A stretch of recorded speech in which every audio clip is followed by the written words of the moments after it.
Hello, Giants fans. Welcome to Giants Baseball 101. I'm Gabe Vaughn, your host. The Giants beat the Pirates 7-6 today, and I knew that first game of this series was a fluke, where they lost in extra innings. Was just super unfortunate the way things went, and I mean, they just proved it was a fluke by rallying to take this series. And in today's game, it almost got away from them due to strong hitting from a former high-profile Giants prospect. We'll talk about that, but I think the first thing to take note of is yesterday's game. I'm sorry I wasn't able to be here, but they won 9-5 and worked around a bad start from Blake Snell, where he allowed 4 runs.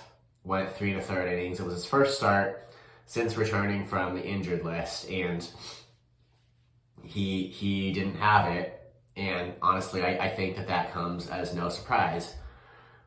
But the Giants worked around it. They rallied, and they won by 4 runs. And I think it's not too late to hope that Blake Snell gets it together.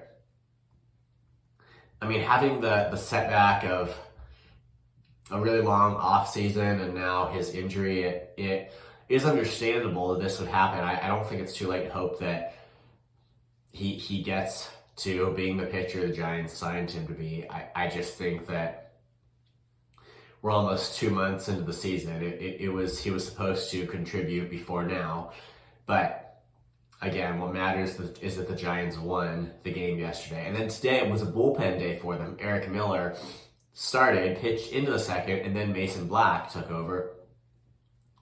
And it was just an all-around bullpen day. But the game got away from them when Joey Bart hit a grand slam to put the Pirates up 5-1.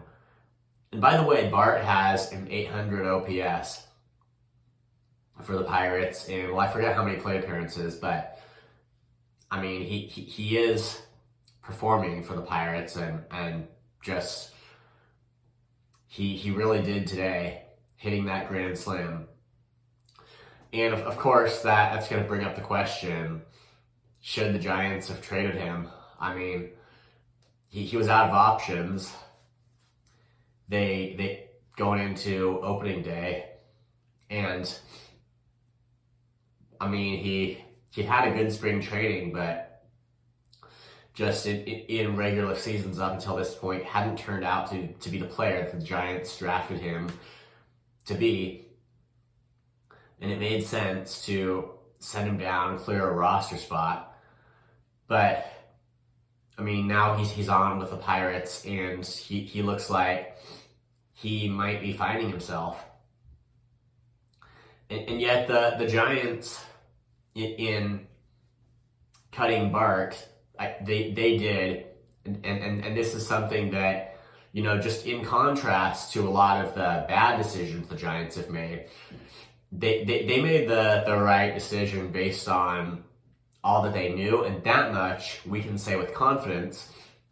But it also remains, and I would just remind everybody that you can't judge Bart's season until it's over. We're only through almost 2 months of the regular season, and I mean, you got to see if this can play out in the long run. And remember too that in the beginning of 2022, Bart was really hot for the Giants, and it looked like he was just the superstar, and then he cooled down and got just so cold to the point where I believe he kept, I think, going up and down in the second half of that year, and then it got to this point. So the moral of the story is he's been hot before. It hasn't materialized.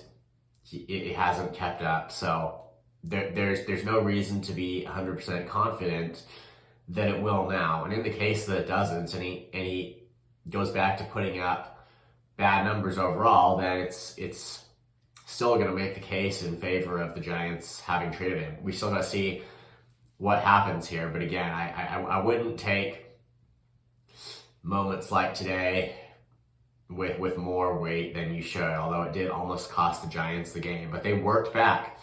They just worked back into it. And Elliot Ramos hit another home run.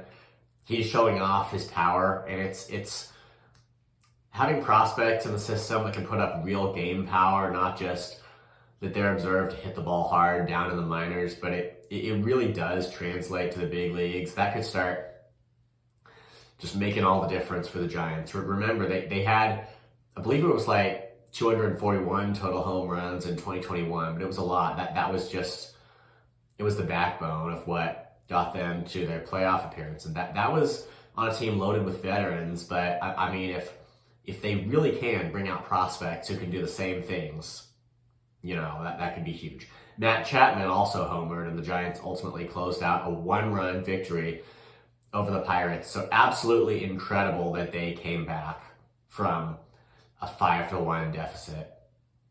They just worked their way right back into it. And this offense is so hot. Even without Jung-Hoo Lee, they manage to get it done. I mean, they're on fire right now. Key is that they take full advantage of it. Don't have too many more blow-ups like Tuesday, and just what they can do right now while they're hitting the ball so well. If just in every area they take advantage of it and stuff doesn't just go wrong at the wrong time, they can continue this hot streak for at least a while longer and just take advantage of the opportunity to just get some more games and get some more wins in and really pursue this wild card spot. Thank you for watching. This has been Giants Baseball 101. Please subscribe if you haven't. Also, please leave your questions and comments. You know where to do it. I'll see you next time on Giants Baseball 101.